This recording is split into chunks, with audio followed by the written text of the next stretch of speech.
And now just to quick introduction of the person that you have come to hear this evening. Sandor Ellix Katz is a fermentation revivalist and a self-taught experimentalist whose explorations in fermentation developed out of his overlapping interests in cooking, nutrition, and gardening.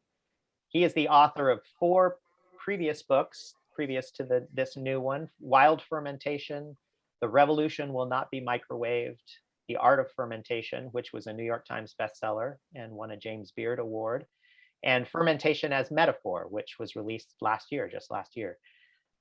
He's taught hundreds of fermentation workshops around the world, which have helped to catalyze a broad revival of the fermentation arts, which we're still enjoying today.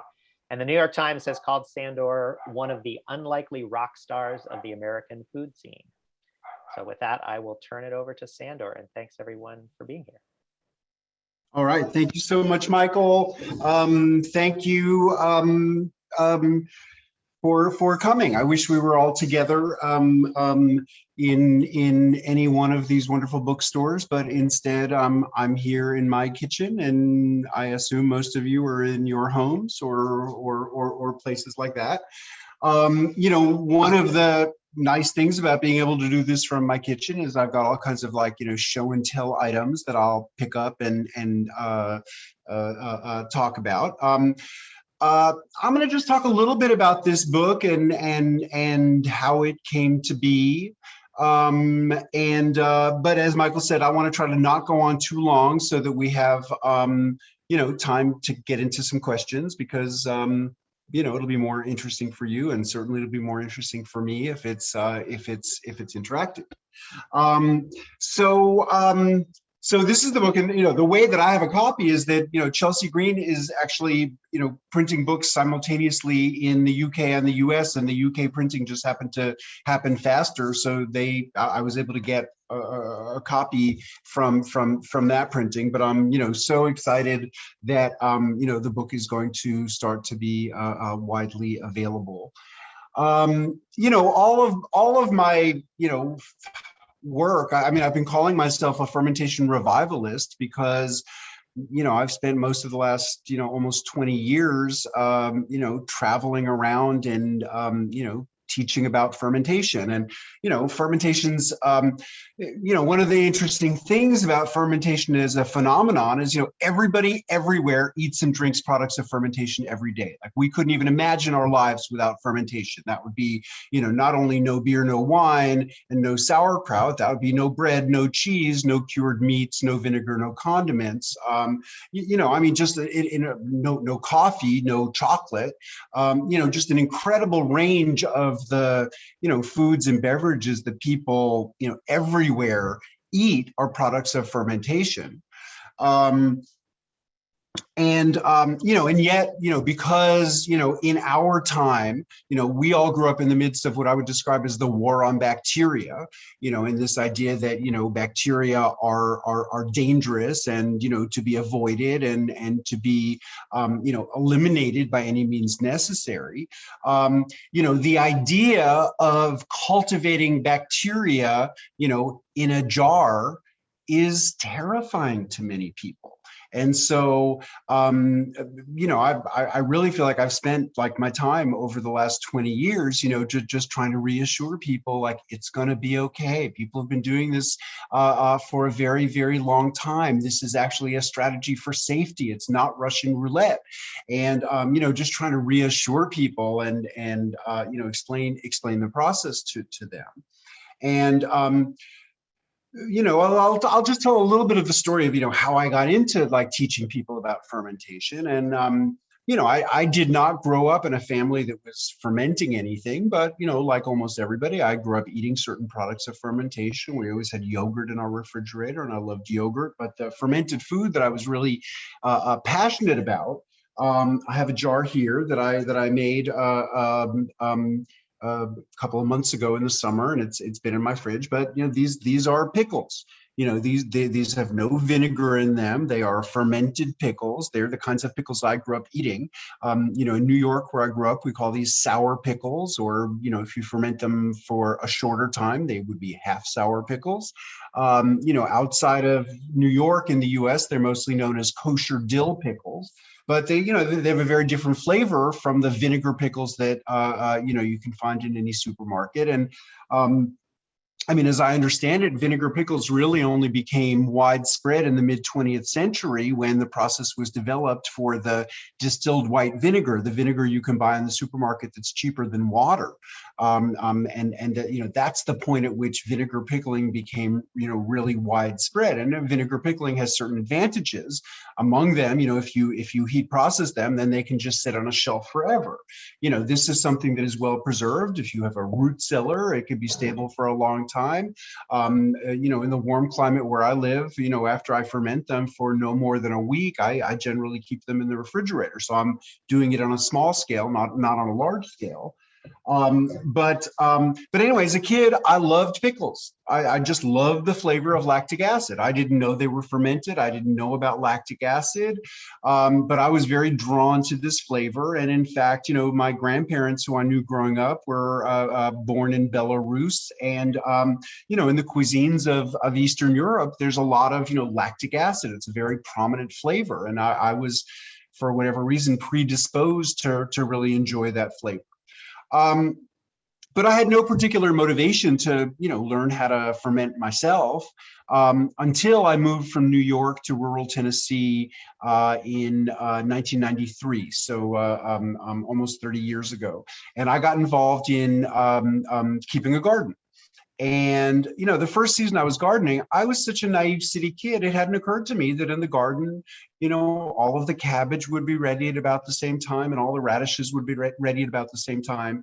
So, the first season that I was gardening, we had a beautiful row of cabbages, and I decided I'd better learn how to make sauerkraut. I knew that it had something to do with preserving cabbage. I looked in the joy of cooking. I learned how to make sauerkraut from the joy of cooking, and I couldn't believe how simple and straightforward it was. I couldn't believe how delicious it was. I started playing around, putting in carrots, turnips, onions, garlic, just seeing how you could vary the process. And then I started playing with other ferments. I started a sourdough starter. I made some country wine. I started making yogurt. And, I pretty much went down the rabbit hole of fermentation and got obsessed. And I got a little reputation among my friends for showing up with fermented foods. I got invited by some people who I knew to teach a workshop at a food Skillshare event. And, really the first time I taught, I was hooked. It was, people projected anxiety about bacteria onto the process. And it was, sort of so gratifying to be able to demystify the process for them and help them, understand how simple and straightforward and safe it is. Teaching about fermentation became this sort of annual event that I looked forward to. And so, it was just a once a year thing at this food Skillshare event that these people I knew organized. But I did it, 1998, 1999, 2000, 2001, I had a conflict and I just couldn't be there. And I spent a month writing down my fermentation recipes into a little zine.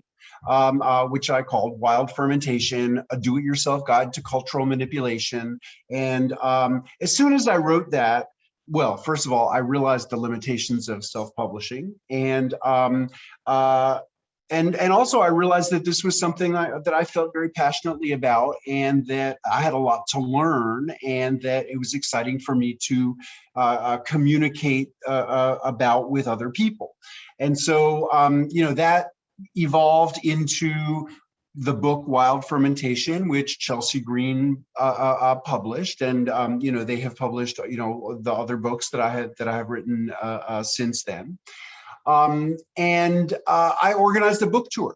I spent, really most of 5 months, traveling around, different regions of the US, sleeping on couches of people who I knew, presenting at farmers markets, and, some natural food stores, a couple of bookstores, really anywhere that would have me. And I'd do a little sauerkraut making demo, and I'd talk about fermentation and give people tastes of sauerkraut and try to get them interested in talking about it and potentially in buying my book. But really my book tour for wild fermentation in 2003 never stopped. And, by the time I got home, I was getting emails from people saying, oh, I heard about the workshop that you taught. Would you be interested in teaching a workshop at this venue? And, I would estimate at this point, I've taught, roughly 1,000 workshops.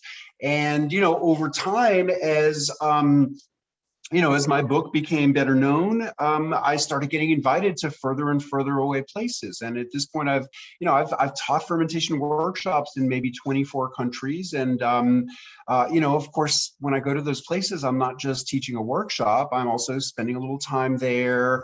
I'm eating, I'm drinking. And in many cases, my hosts have taken me on extraordinary adventures to, visit indigenous communities where they're doing unique fermentation, or just meeting producers who are making foods that are characteristic of different areas. So the whole time I've been taking photos and taking notes, and really at least since the time that the Art of Fermentation came out, I've had in mind the idea that at some point I should write a book about this broader range of ferments that I've been learning about in my travels, but I was too busy. I was too busy teaching, and I was too busy traveling, and really it took COVID and the cancellation of everything that I had planned for me to have time to sit down and write this book. So, it was actually very sad. Because in 2020 I had incredible plans. I was going to travel to Taiwan. I was going to teach in Peru and spend some time touring around Peru and learning about Peruvian styles of chicha. I was supposed to go to Iceland. So, that all got canceled. And, for me, it was not a terrible thing to be at home. It was actually a very, lovely gift to have more time at home. But, really what I did with my time is I wrote this book, and, that caused me to go through the notes that I'd scribbled down along the way and go through all my photos. And I corresponded with a lot of the people who had hosted me through the years, trying to mine them for, details that had slipped my mind, or to share recipes. And anyway, this book is, stories from my travels, photos from my travels, and probably most significantly for people, recipes. And, things that I've learned in my travels, I've put to work in my kitchen, and they're part of my repertoire now. And, fermentation is quite nearly infinite. Certainly, I still am just like constantly learning about, different styles of fermentation that I hadn't encountered before. And, it's not a finite set of practices. It's infinite. There's nothing we could possibly eat that cannot be fermented. And there's not a single way that anything can be fermented. Fermentation is just like, just a huge array of, very varied practices. And, the only thing that unites them is that, they all involve the transformative action of microorganisms. And it's really only in the age of microbiology, since we've, sort of increasingly understood the existence of microorganisms, that we've sort of understood that all of these disparate foods involving disparate processes are related to one another. I started working on this project imagining that it was going to be a geographic organization. This was my trip to China, and these are some things that I learned there. This was my trip to Japan, and these are some things that I learned there. This was my trip to Croatia, and these are some things that I learned there. This was my trip to Colombia, and these are some things that I learned there. But, as the project evolved, I realized that, my greatest strength as a generalist with a broad perspective, and, I'm definitely not the world's expert in, Chinese fermentations or Croatian fermentations or Colombian fermentations, but, my my strength is being able to connect the dots, and just, you know, I just decided to organize the book thematically by different types of ferments, and, you know, sort of draw attention to, you know, similarities between what people are doing in different regions of the world. So, okay, so for an example of this, Japanese natto.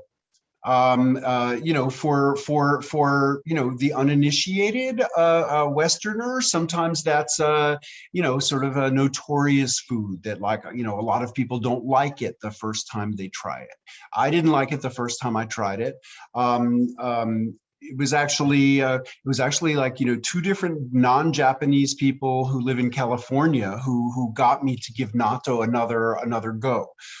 You know, one of them is William Shurtleff, who with his wife Akiko Ayogi wrote, you know, some of the best books about fermentation in the U.S. in the 70s and 80s. They wrote the book of miso, the book of tempeh.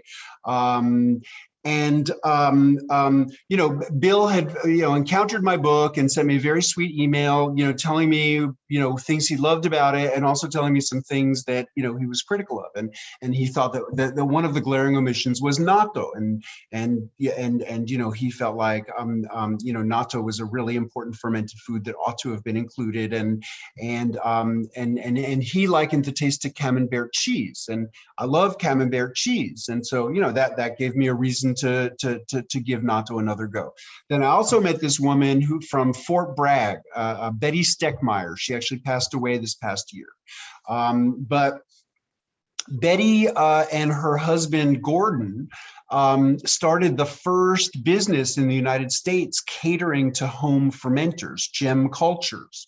You know, I actually got the first, you know, tempeh starter and the first kefir grains that I had from Betty, because that's what she was doing, is selling home cultures. But you know, she also sold natto starter, and she was a real natto evangelist. And, you know, her husband Gordon, you know, who died more than a decade before her, had some heart problems, and because, you know, natto has some extraordinary qualities for you know, it breaks down fibrin. It has this compound called nattokinase. Fibrin is like what builds up inside blood vessels sometimes and constricts circulation. And you know, she wanted Gordon to have the benefit of this food, but he hated it.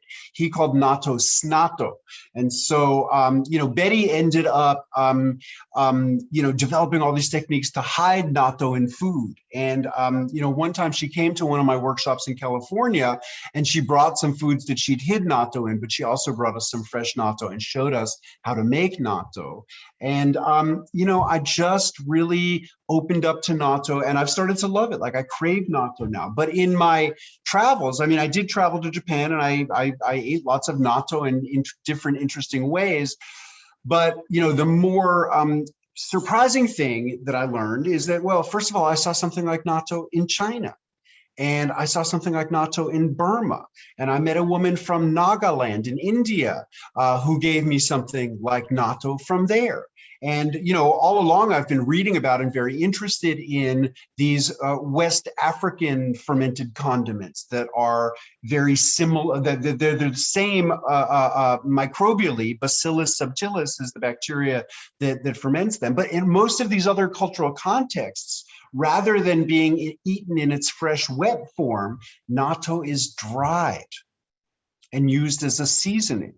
And you know, I've started doing that in my kitchen, and I just can't tell you, like, how many people I would peg as picky eaters who would never in a million years be open to the flavor and texture of fresh natto love natto in a dried form. Because, you know, like so many things, you know, if you use something as a seasoning and you use a little bit of it to season the food, then, you know, it can just read as like this inscrutable flavor complexity.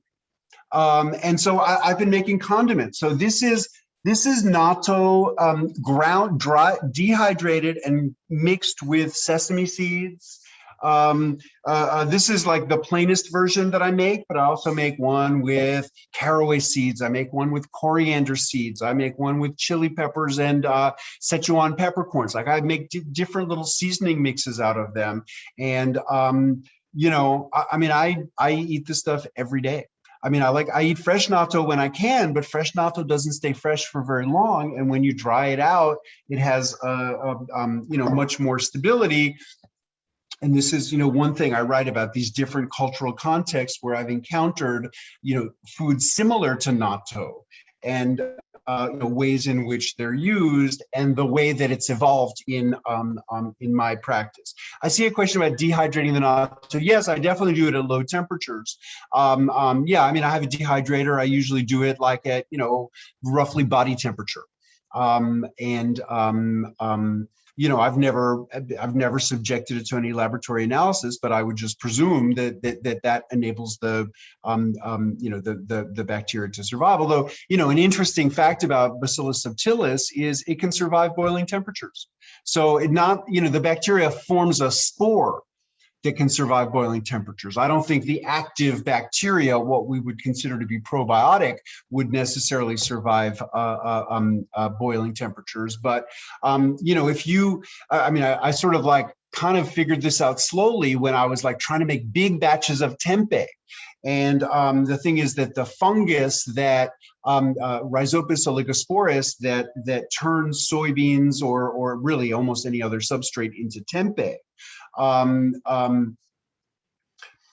it generates some heat, but it can only tolerate so much heat. And so if you're, but you also have to keep it warm. So you're trying to keep it like between, you know, 80 and 90 degrees Fahrenheit. And, you know, if you have a lot of it in a small incubation space, midway through the process, when it begins to generate heat, it can kill itself.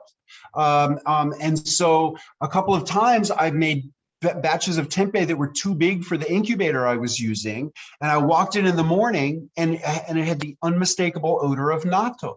And so basically the fungus has compounds that inhibit the growth of, you know, various bacteria, including Bacillus subtilis. But, you know, as soon as the fungus dies, Bacillus subtilis is right there without adding any kind of a starter. It's just on the beans that have been cooked. And as long as you don't pressure cook them, like that higher temperature of pressure cooking would destroy those spores, but boiling doesn't. And I mean, in contemporary Japan, you know, you can buy this little spore starter called Natto Moto, and it's easily available through the internet. And usually when I make natto, I use Natto Moto. But really, in the other cultural contexts that I've learned about in West Africa, in Nagaland, in Burma, in southwestern China, you know, people generally don't use any starter, and they're just doing a spontaneous fermentation of cooked soybeans, and Bacillus subtilis is what develops every time. Can I explain again what natto is, where it comes from? A couple of people are asking. Okay, sure. Natto is a Japanese soybean ferment. It's like whole soybeans fermented, and this bacteria develops on it. And, you know, the most familiar, the most widespread ferments are, well, obviously alcohol is a fermentation byproduct, and then acids, lactic acid, as you would find in sauerkraut, sour pickles, kimchi, yogurt, cheddar cheese, or acetic acid, which is vinegar. So those are the most famous byproducts of fermentation. But really, there are quite a few other fermentation byproducts, and some of them are alkaline. And probably to our American audience today, the most familiar foods that would have like some alkaline fermentation byproducts would be like your soft runny cheeses, like brie and camembert cheeses. And so as they ripen, you'll get a little bit of an ammonia smell from that, though that's what alkaline byproducts of fermentation are like. And for any of us who are cheese lovers, we love this flavor, but then we also know that not everybody loves this flavor, that some people are very put off by the ripe soft cheeses. So, there's no accounting for taste. And, but natto is a Japanese soy food. It's whole soybeans fermented. The beans develop a sort of mucilaginous coating, which is another aspect of it that puts some people off, but which I actually love. And I think that it's a wonderful food. And just in terms of foods that like don't have obvious appeal, I mean, I feel like I always challenge myself to just try things again, especially if I'm seeing people take great pleasure in them. The cheeses that I love today, I would say as a child, like all of them, I would have found like utterly disgusting. And, the only reason I ever had to, try them again is how much pleasure I saw, my parents and other people who like to eat cheese taking in them. And so, eventually, I've come to like them. Okay, let me show a couple of other things. Let me talk about Paozai. So, when I had the opportunity to go to China a few years ago, 2016, the thing that I was most specifically interested in learning about was fermenting vegetables. All of the historical accounts I found about sauerkraut all refer to China. It's the idea that the Chinese cuisine was preserving vegetables through fermentation for thousands of years. And the nomadic people of Central Asia observed this and carried the idea with them westward towards Europe. I don't know, sort of where this idea comes from, but it's repeated throughout the literature.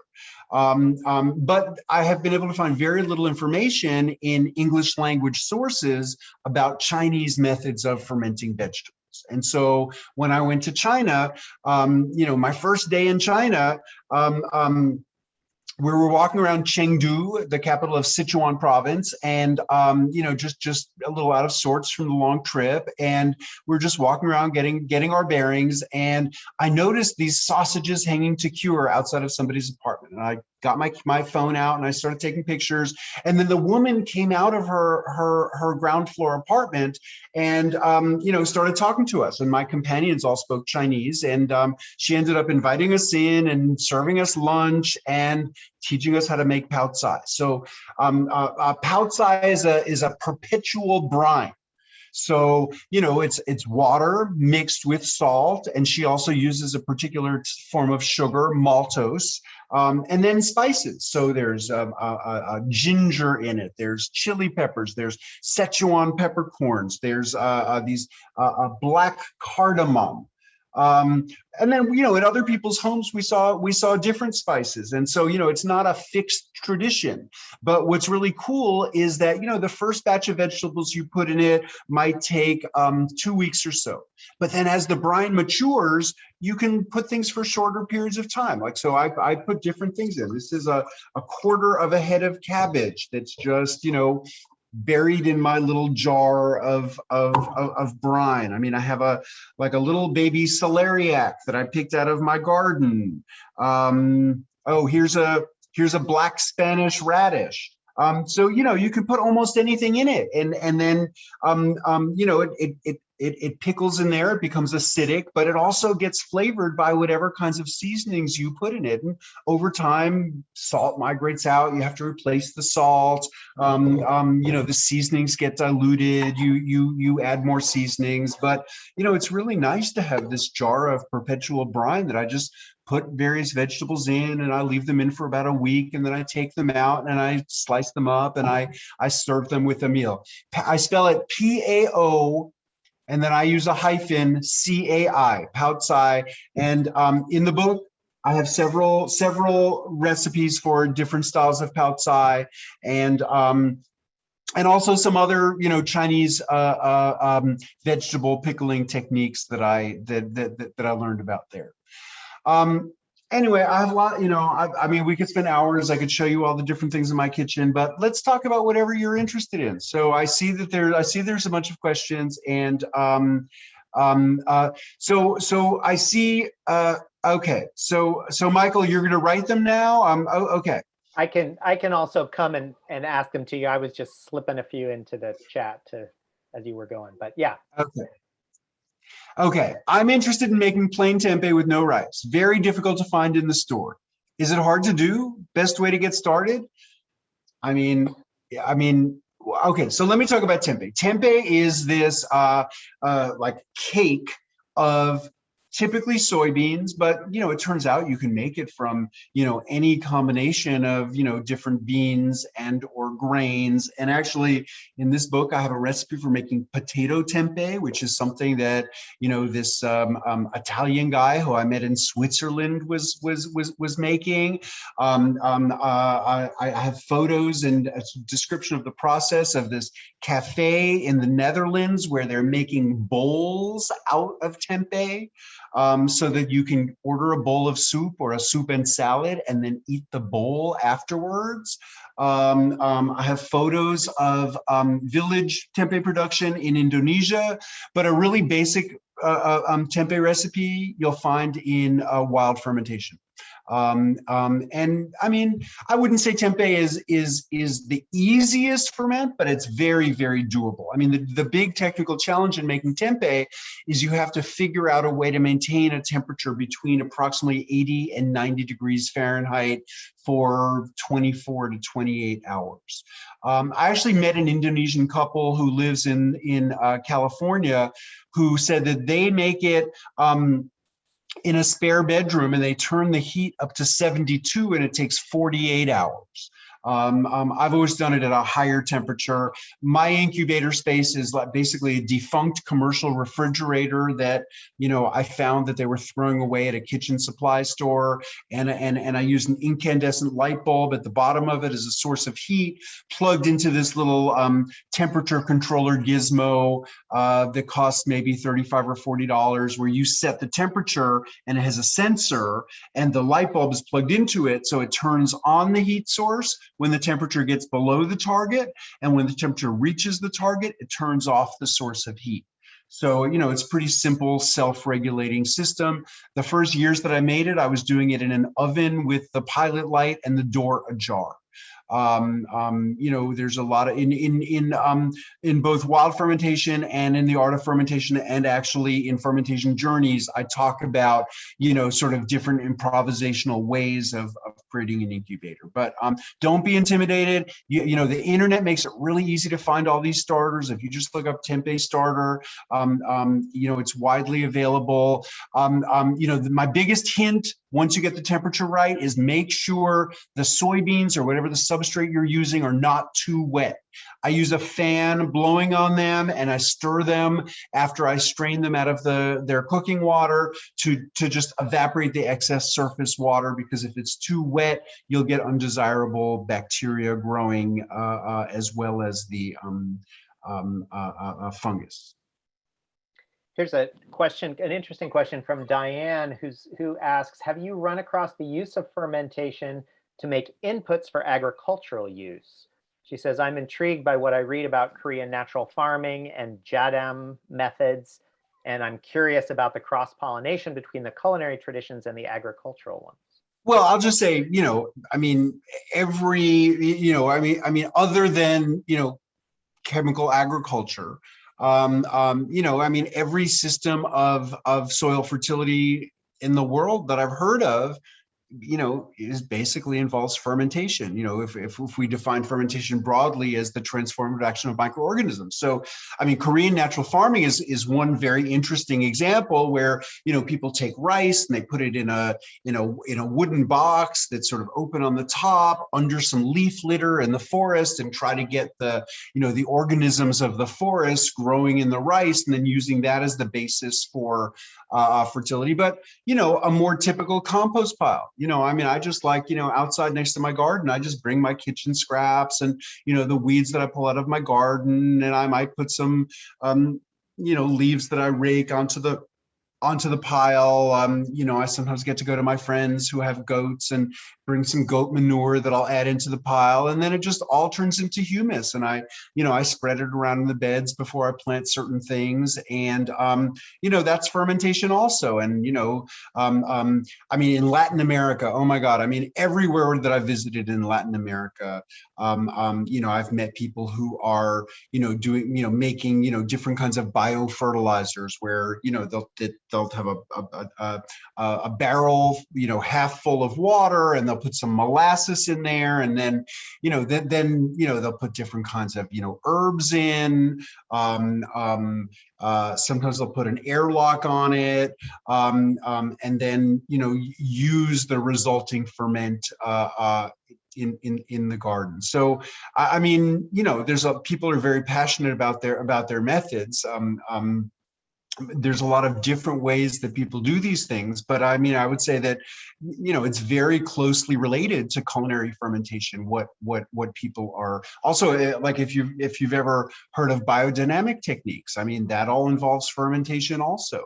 And actually, I have a friend who's a biodynamic farmer, and he gives me some of the preps, and you have to like stir them and create a vortex, and then change direction and do that for like an hour.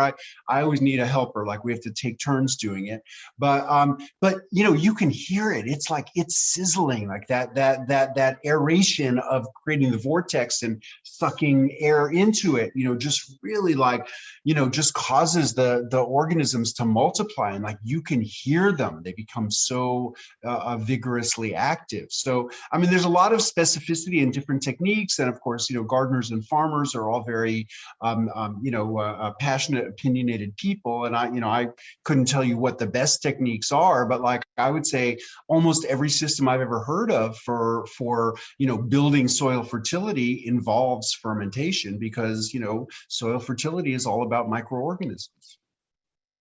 Great. A question from Shelley: what kinds of salt are best for fermenting? Well, I mean, first of all, let me say that, I mean, I told you I've done about 1,000 fermentation demonstrations. People have handed me every kind of salt. Like, some people will say, like, definitely don't use iodized salt. The iodine in the salt will kill the bacteria. Well, I mean, in high concentration, iodine will certainly kill bacteria. If you're traveling in a place where you're nervous about the water, one of the strategies is you like put a drop of iodine, and it'll kill all the bacteria in the water. But in salt, there's just not enough iodine to kill the bacteria. And in fact, my favorite kinds of salts, which are unrefined sea salts, have traces of iodine in them. So generally, my personal preference is I use unrefined sea salts. But I mean, if I have one message for people, it's like, fermentation is not precious. You do not need like one particular kind of salt to do it. And like, it's a strange reflection of our time that unrefined salt that takes much less work than refined salts costs 10 to 100 times as much as your table salt, because table salt, all those other minerals have been stripped out of it. So you don't need to buy the precious expensive salt. Like, I mean, it's great. I love to use it. But like any kind of salt, I like to stay away from salt that has anti-caking agents, but certainly in workshop situations, sometimes that's what's been handed to me, and that does not impede the fermentation in the least. So that's my preference, but like, use the salt that's on your table. Don't let the idea that like you need a particular kind of salt be the reason why you don't do this. Great. Julie asks, what are some of the other recipes included in your book? And says, I'm so excited for it. And I'll just tack on to that a question from Liz Ann, who asks, are there any other perpetual brines? Is it possible to reuse brine after we've eaten the veggies out of it? Yeah, sure. I mean, I have not mostly done it. Like, when I do this, I mean, I never pour brine down the drain. And especially with a low salt ferment, I'll drink the brine. I'll use it in salad dressings. I'll use it in soups. I cook down the brine and concentrate. So like, you know, in my kitchen, I have a jar that is eau de kraut. And this is actually brine that I cooked down. I saved some of it raw to add back in so that there'd be a probiotic aspect to it, but I concentrated the brine. So this is like acidic like vinegar, and it's salty like fish sauce or soy sauce. So, you know, I'm using this as a seasoning in my kitchen. But yes, I mean, you know, Poutsai has taught me that, yes, you definitely can reuse brines. And I mean, you know, Japanese cuisine has, you know, some incredible pickles that reuse a pickling medium. So, for instance, Nuka Pickles, which is something that I don't get into in my new book, but in Art of Fermentation, I have a section about Nuka Pickles, and actually in Wild Fermentation too. But it's under rice bran, so people use different kinds of media for pickles. This guy who I met in Australia, he came to one of my workshops when I was in Australia in 2014, and then when I visited Australia in 2020, I visited him, and he had started a fermentation business called Rough Rice. His name is Adam James. But he turned me on to on his porch where his fermentation vessels were. He had like this 100-liter big ceramic vessel filled with a medium of a turmeric paste. So, you know, this is a turmeric paste. It's actually turmeric, garlic, and turnips and salt with a little bit of water turned into a paste. And I made this a year ago. I left it for about a month just to ferment alone, and then ever since then I've been burying different vegetables in it. So like, okay, here's a daikon radish that's been in there for like 4 or 5 days, and you know, when I'm ready to eat it, I'll cut it into some slices, and then you'll see each one will be like, you know, bright yellow on the outside, and then the color fades towards the middle. But you know, a white vegetable really shows it off. But you know, I bury onions in here, celery. You know, I mean, I've played around with lots of different kinds of vegetables in here, and it's a beautiful medium for pickling. And in Fermentation Journeys, I have a recipe for making a medium like this. And when it gets too juicy, I basically submerge a ladle in there and just catch the extra juice, and then use that in dressings and in cooking and things like that. And I just a couple of weeks ago started an experimental project where I made a paste of beets, onions, and garlic, and salt. And you know, sort of following the same general proportions as I have in the book for the turmeric one, and it smells so good. And I just submerged my first vegetables in it the other day. So yes, there's a lot of ways to make perpetual brines. Great, and I like Judah's suggestion in the chat that you can use the old brine for dirty martinis, which yeah, definitely. A couple other, Ben is asking, is there a good, shorter, less time-intensive method for making sourdough starter?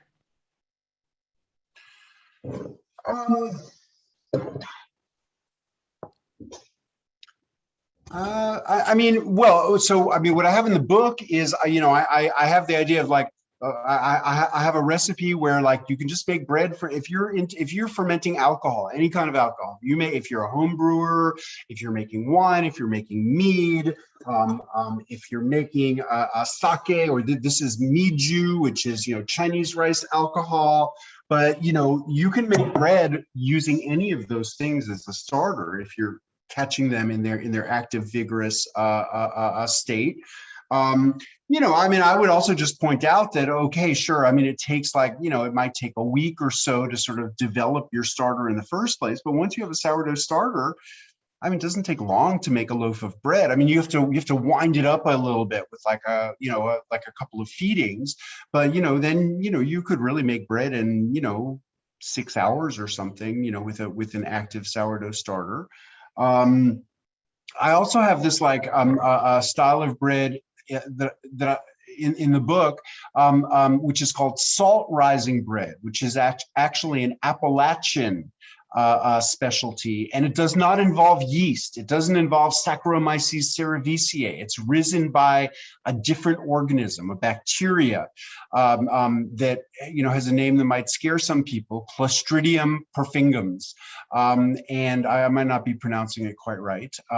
But you basically mix some flour with water or milk and a little bit of baking soda and salt, and then keep it really warm, higher than body temperature, like approximately 104 degrees Fahrenheit.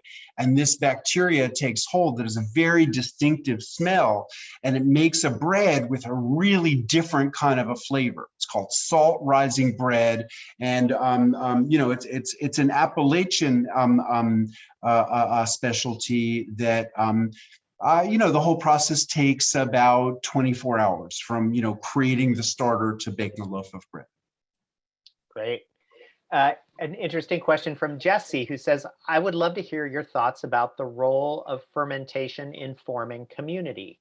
I loved your story in The Art of Fermentation about the potato spitting ferment. Have you encountered cultural practices like that where human community collaborates to create microbial community?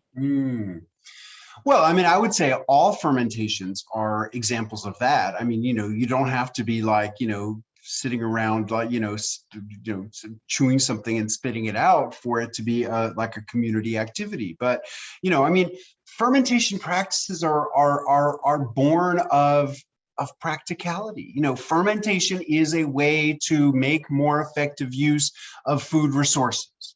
And that's the ultimate in community activities, right? Is like, producing and enjoying food. And so, fermentation is just, it's always part of that. I write a lot about my time in this little village in China, Qinfen, that, my wonderful friend, Mara Jane King, who is Chinese American, lives in Boulder, Colorado, grew up in Hong Kong, but her mother had friends in this village and had visited there frequently through the years and brought us there. And people are living almost a subsistence life.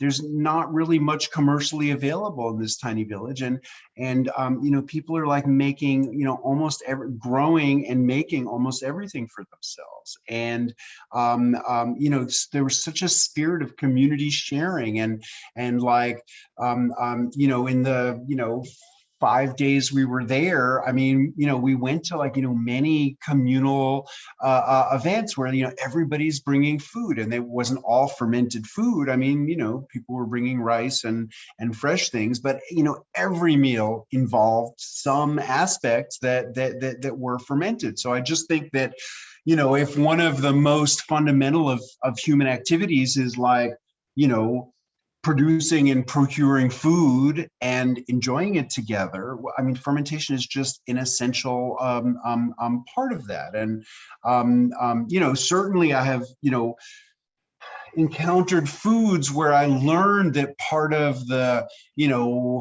cultural context for them, like I write about this amazing fermented pineapple beverage, guarapo de piña, which I encountered in Colombia. And I encountered it at this like fermentation festival that my hosts had organized in Bogota. I learned that the cultural context for the Matapi people, an indigenous group that in the Amazon, for whom this is an important beverage, but it's a sacrament at one of their sort of seasonal ceremonies where for more than 24 hours people eat or drink nothing but this guarapo de piña that ferments increasingly as time goes on. And so the cultural context for it is like it's just totally this sort of ceremonial community event. So Yeah, I mean, I think, there's so many ways in which fermentation speaks to community. I mean, the other thing is like, okay, you could go buy a packet of yeast, Saccharomyces cerevisiae. You could go to more specialized sources and buy Natto, Bacillus subtilis. You could buy Tempeh starter. You could buy Aspergillus, which is Koji starter. But pure culture starters, the idea of isolated individual organisms, that's a scientific invention of the 20th century. And, all traditional fermentation practices involve communities of organisms because that's the way microorganisms exist in the natural world. They're part of everything we eat. All plants and all animal products are, hosts to microorganisms, but never one singular organism, always these elaborate communities of organisms. And, all traditional fermented foods are manifestations of these, elaborate communities of microorganisms. That's great. Thank you. A few more kind of specific practical questions. Someone asks, can an immersion circulator be used to keep a constant temperature for fermentation, or does the need to keep the food dry keep desirable bacteria away from the food? I'm not sure what an immersion circulator is. Well, yeah, I mean, that's something that you would use in a kitchen. Let's say if you wanted to keep like your sous vide like steaks at 160 degrees Fahrenheit or something like that. I don't know. I mean, I've never worked in that restaurant kitchen context with tools like that. I mean, if you're talking about something like tempeh, yeah, okay, so most ferments do not require oxygen. In fact, if you ask a biologist what is fermentation, they'll tell you fermentation is anaerobic metabolism, the production of energy without oxygen. Our cells are capable of fermentation. Mostly they work with respiration, but if we demand of them more that they produce more energy than we're providing them oxygen for, then they will revert to this other mode of energy production and fermentation, and we might get a muscle burn because lactic acid will be the byproduct that might result in a sore feeling. So anyway, most ferments are anaerobic, and so I mean certainly I meet lots of people in the restaurant world who are doing their sauerkraut, vacuum sealed in plastic bags, and that's definitely a viable way to do it and has certain advantages in that there's no exposure to oxygen, which is, if you get funky surface growth, comm yeast, or little hairy white mold, which by the way are all harmless, and just, remove them as best you can and don't worry about it. But, you can avoid them, with techniques like that and certain other tools that might be more widely accessible. But I mean, the things that generally most of the things where we're elevating the temperature need some oxygen. So like, the molds, the filamentous fungi like tempeh, like koji, they need elevated temperatures, but they also need oxygen. So you can't really do them underwater. What I've done sometimes is basically get a big plastic storage tub, fill it with a few inches of water, use a submersible aquarium heater to hold it. Usually the top setting is 88 degrees, and that's perfect for those foods. And then you put the food in a hotel pan floating on top. So they get oxygen, but the water is the medium for maintaining the heat. But you couldn't really do those kinds of things in vacuum sealed bags. So I don't know if I directly answered your question, but hopefully that gives you some food for thought. A few other kind of practical questions. Cindy says, can you speak to preservation techniques for lactic acid fermented vegetables? My fridge is full and I live in the San Francisco Bay Area, so I can't do a root cellar. Yeah, well, this is a limitation. So I mean, fermentation of vegetables, is a great technique for preservation. It really comes from, temperate climates with limited growing seasons that tend to be pretty cold in the summertime. When you live in a milder temperature zone, generally, there's fresh vegetables available all year, and it's harder to preserve vegetables for long periods of time, but there's also less necessity for them. So, I have a root cellar. In the summer, my root cellar gets too warm. Like, if I try to keep a crock of kraut in my root cellar in the summer, the root cellar will hit 75 degrees. And it'll end up being mushy like baby food. Like, that's not dangerous to eat, but it's not that appealing to me. I like when there's still some crispness to the vegetables. When I visited a farm in Vermont, the farm, a farm where they're making sauerkraut and kimchi as a value-added business on the farm. The farmer disappeared into the cellar, and he brought me out 3-year-old kimchi that had been sitting in his root cellar for 3 years. And I wouldn't have been able to distinguish it from a 3-month-old kimchi. It really just reaches this plateau where, in a cool environment, it'll maintain itself for long periods of time. But if you live in an environment where, like, you're heating your home, there's limitations. A lot of households in Korea will have 2 refrigerators. They'll have their regular refrigerator at roughly 38 degrees Fahrenheit, and then they'll have a kimchi refrigerator that they keep more like a wine cooler, like around 55 degrees, like the temperature of a cellar. But honestly, I would say your best bet, if you live in an environment where you can't effectively preserve things for long periods of time, is make small batches and preserve them in the fridge, and then just make a lot of small batches. So, yep. The other thing is, more salt will help maintain them crispier. So you might try just using a higher salt content. And that's a nice segue into the next question, which is, what about if people are on a low sodium diet and can't handle that much salt? That, and a second add-on question, can you ruin fermented juices if your hands aren't clean when you put them in the fermented veggies? Do dirty hands cause a problem for fermentation? I'm sorry, remind me of the first question.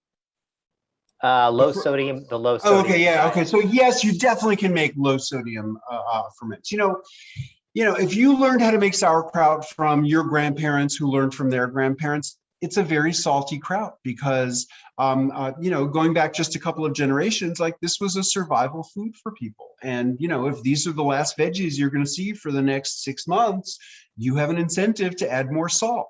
But it happens that in certain regions of the world, people just haven't had access to abundant salt, and salt has been something, precious and scarce. In this book, I write about this village I visited in Japan called Kiso, where they have a long-standing tradition of fermenting vegetables with no salt at all. Today they can get salt, they eat salt, but they still maintain this tradition of fermenting vegetables without salt because traditionally in this mountain valley, salt was scarce and hard to come by. And I have learned about traditions in other places that I wrote about in my earlier books. So, for instance, in Nepal and other nearby places in the Himalayas, the tradition is to ferment vegetables without salt. But after a fermentation of several weeks, the vegetables are dried in the sun, and they keep them through the long winter in a dehydrated state.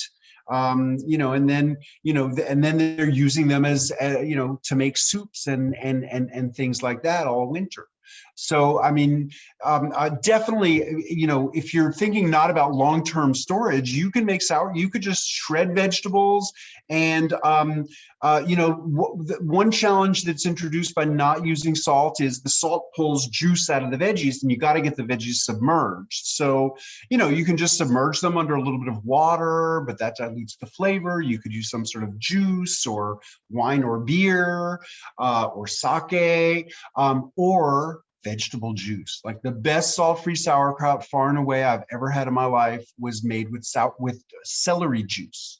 So they just covered the vegetables with celery juice, and celery is particularly mineral rich, so you get some of the benefits of of salt without actually having to add, pure sodium chloride.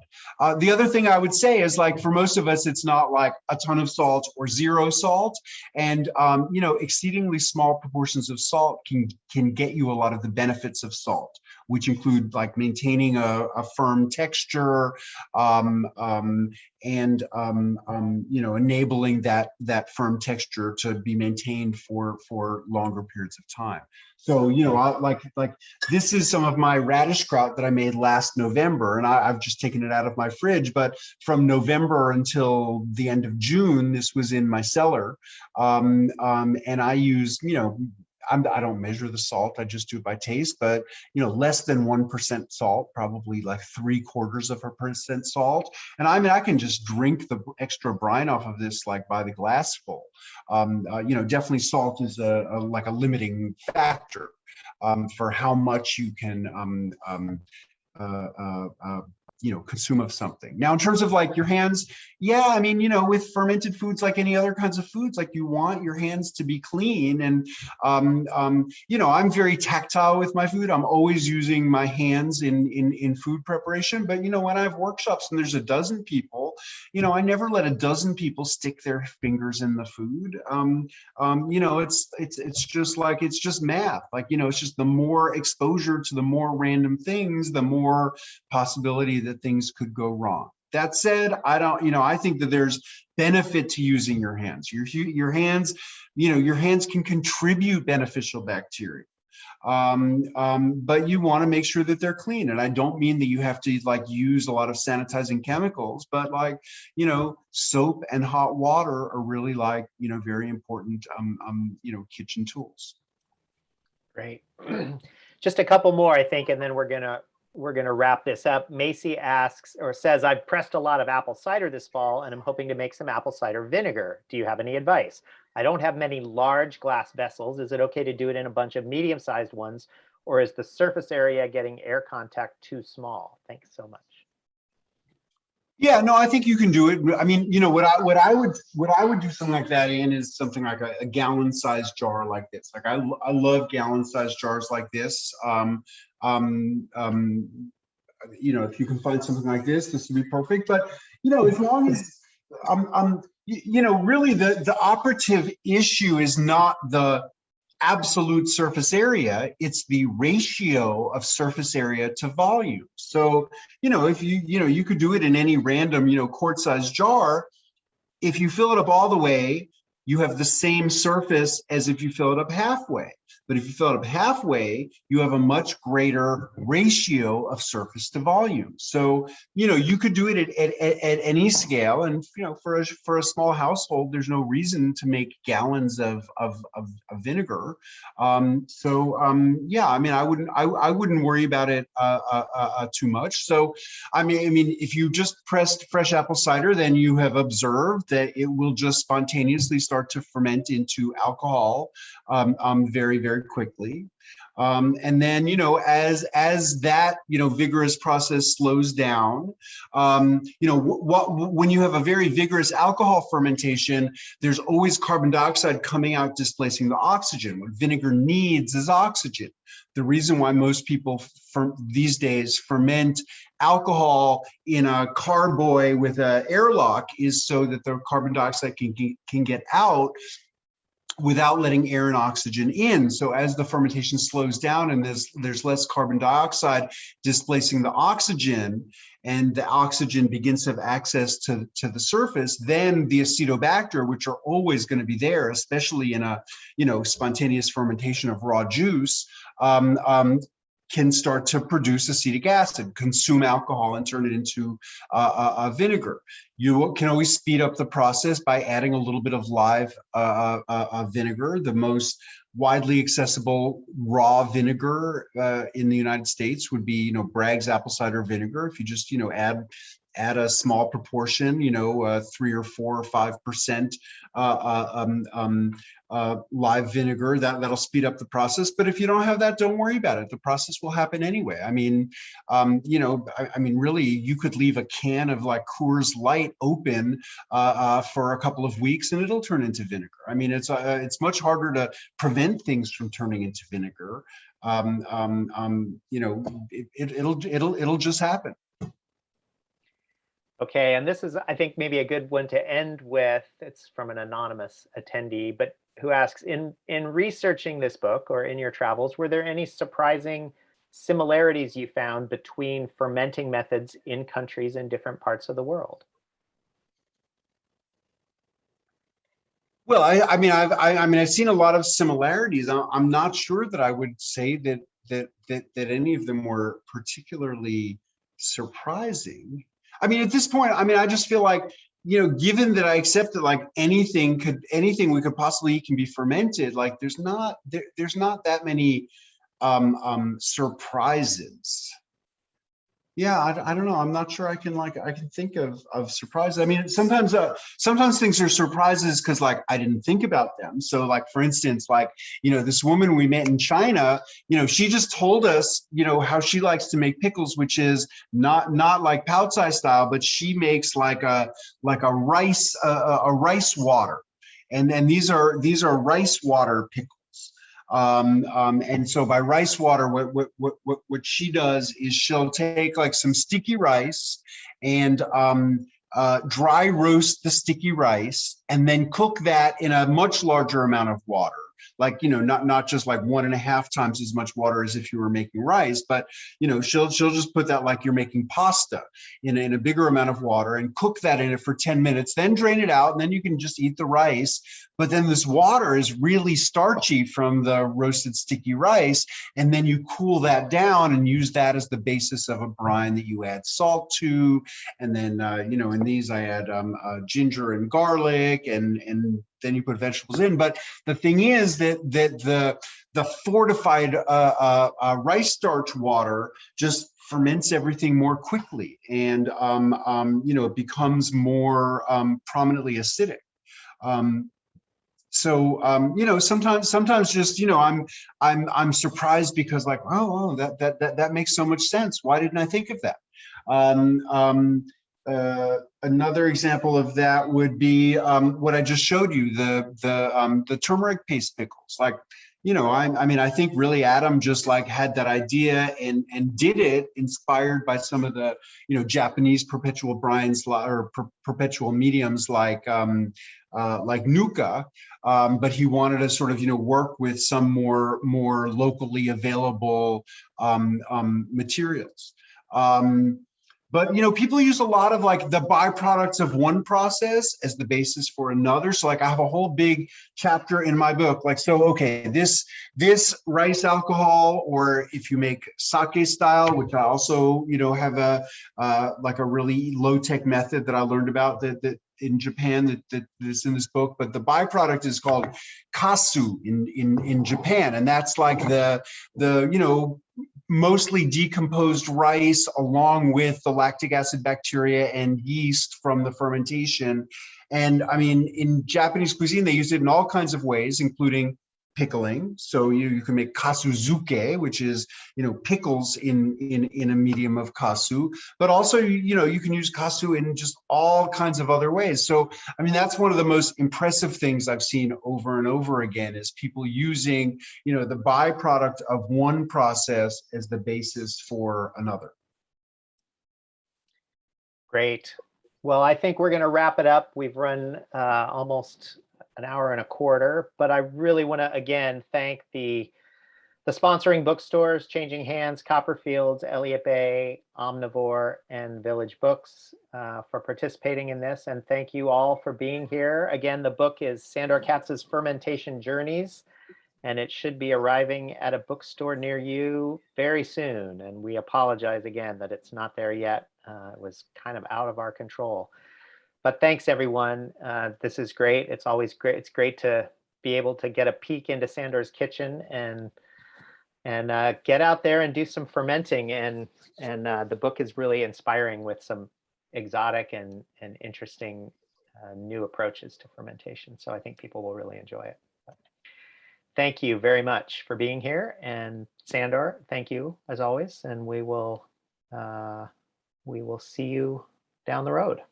Okay, thank you, Michael, and thank you all for taking time to come and join us and check us out. And I hope you all enjoy the book and that it inspires new fermentation journeys for you.